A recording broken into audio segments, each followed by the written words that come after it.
Something big is brewing with the Toronto Maple Leafs as they continue their quest to find a top six forward this summer. They are making multiple moves and have to continue to make multiple moves as one player, key player, remains unsigned, and they have multiple moves that they still have to make heading into next season. We're going to break it all down in this episode of Hattrick HQ. But before we do that, a quick reminder to hit that subscribe button.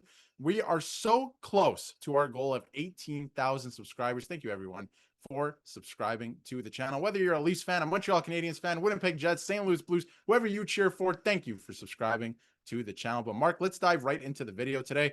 There's a lot going on with the Toronto Maple Leafs, and I'll let you take it away because they got some moves to make. And I mean, the first move that a lot of Leafs fans are looking at is the Nick Robertson saga. Still not signed. The only forward in this organization, or in the main club, I should say, that is not signed, going into arbitration on an RFA, coming off a contract just sub of $900K. Nick Robertson is a very interesting one, and it's going to get even more interesting when we get into his projected contract, where he fits into the lineup. Before getting into that, there is a bunch of players. There's guys like Kaapo Kakko with the Seattle Kraken. There's a lot of players that are avoiding arbitration. But at this very moment, Brad Treliving is trying to navigate what to do with the young 23-year-old winger. Going in with the Leafs last season, 15 goals in 69 games. Nick Robertson health is something that has been a bit of a question mark. He missed a lot of time in his earlier on careers, not playing a full season yet. But Darius, listen, we're getting into a 23-year-old. He still has a lot of room to grow. At one point, Austin Matthews said that he had the best shot on the team. Keep in mind, 69 goals, nice, I know. But this kid has a lot of potential. He's been oozing. What is your thoughts on him being projected on a one-year contract? Because I think that is the sweet spot of it.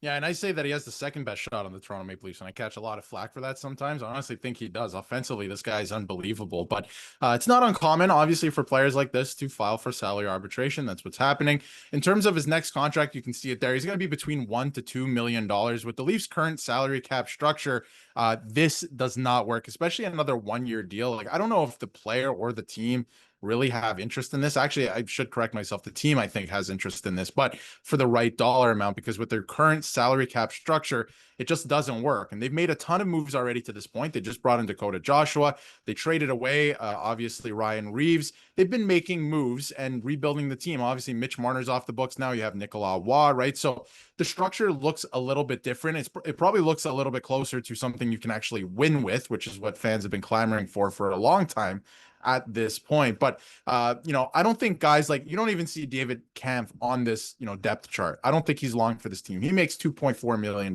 Kelly Yarncroke, decent fourth liner, I guess, at this point. Cardio merchant, whatever you want to call him. That's all he was doing in the playoffs. Doesn't really have much of an impact.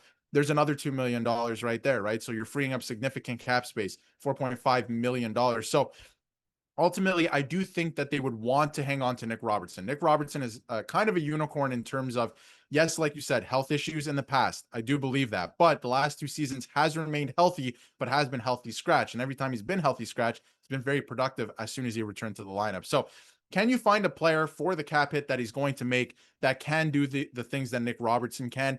I'm not so sure, at least offensively. You can find guys who can bang and smash. We know that, right? But that doesn't necessarily equal success. I do think that it's a collective effort, and we've seen that with the Florida Panthers. But what this guy can bring to a lineup, I do think that they would want to at least keep him around for the regular season. But again, they have to make some other moves to make that happen. So it's an interesting one. I can also see them trading him, but he did request a trade last summer. They didn't, fulfill that request, and then he seemed okay with what was happening as the season progressed. So it's a very interesting one. I can definitely see them holding on to him, but if that's going to happen, they have to make a couple moves, because with the current salary cap structure, if they do end up re-signing him, they'll have like no money left over, essentially no money, and they still have, I think, a significant move to make in the top 6. And like you alluded to, there is going to be another move. They need to solidify this top 6 with the departure of Mitch Marner. Even if fans are happy, you still need to replace a bit of point production, probably a better playoff performer regardless who comes in. But the big thing with Nick Robertson is looking at the lineup. Yes, having him back in, if he can get to that 20-goal plateau that everyone's been hoping for, but finding a spot within this lineup, especially if you're adding another top 6 guy, does fill it out down to your fourth line after Dakota Joshua coming in. Bobby McMahon still signed on this team. You bring in a new center. Michelli joins the team. It seems like all signs are pointing towards Nick Robertson heading in a new direction, and maybe that's in a bigger picture. We know with their current cap space, they need to get a top six forward, and you're not going to find a top six forward for just shy of $3 million. You can put together packages with Kemp, Yarncroke. You can add in Nick Robertson as well, but there is one name that really sticks out as a lot of fans either love him and want him here or want him shipped off because of his contract, and that is, of course, Max Domi, the Golden Boy, joining the Toronto Maple Leafs team. Getting 47 points 2 seasons ago, last year 33 points. Max Domi brings something to this team that we might have not had since Nazem Kadri. And by that, I mean a couple dumb penalties, but still bringing a elite level, a good playmaker, not the best defensive, but I do like what Max brings to this lineup. I mean, Darius, what is your thoughts on possibly trading Max Domi? There is a chance that Domi plays once again with Austin Matthews. We've seen how well that has worked in the past. Would you move on from Domi if you can patch him with Nick Robertson, David Kemp, Ben Danford, maybe another pick to bring in a top six forward?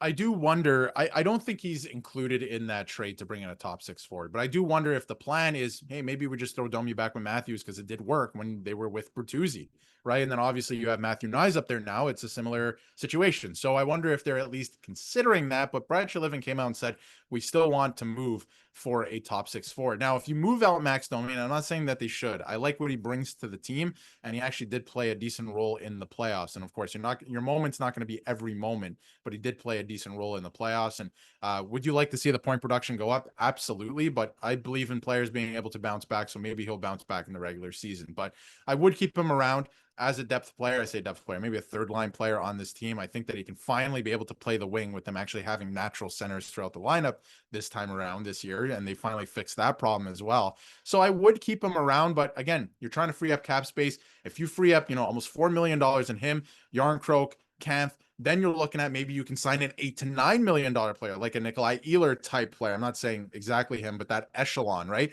Or you can move out two of those players that we mentioned before. You free up 4.4 or $4.5 million, and you can go out and get maybe an Owen Tippett type player. So they have a lot of options right now, but I think that they're definitely looking at Max Domi and saying, what exactly is happening here? Can he play on a top line? Is he going to play in the bottom six for us? Is he even going to play here next year? Because we can free up almost $4 million. Again, I wouldn't make that trade. I actually do like Max Domi and everything that he brings, but I think they're at least considering it and looking at other options around the league and going, how much money do we have to move out to make this work if we really, really want whatever player it ends up being? So it's going to be really interesting to see what they end up doing. But another big significant move is coming. And I think there could be two, one freeing up salary cap space and then the other one to bring in a top fish. And I mean, there's only one team it feels like selling. I'm sure someone in the organization still has Kyle Dubas' number. Shanahan did, but that obviously didn't work out. But maybe they called a Giddy Raquel, a Brian Rust to join this group in the top six. It's going to get interesting with this Leafs team. We know they still need to make ads. They have assets, maybe not the most, but they still have some good prospects. They have draft picks, a lot of cap space they can move on from. Leafs fans, what is your thoughts on how Brad Treliving has remolded and shaped this franchise, making this a big, heavy style of hockey to play, bringing in new names, Dakota Joshua, Michelli, who's an elite playmaker? Let us know down in the comments, what forward would you like to see join this group? Yes, I know a lot of people are going to say Sidney Crosby, but let's be realistic. Who do you want the Leafs to go and get us? Let us know down in the comments. While you're down there, leave a like, subscribe, share this with your friends. We'll be back in another episode, so keep your eye out for that. But I've been your host, Mark, with my co-host Darius, and take care.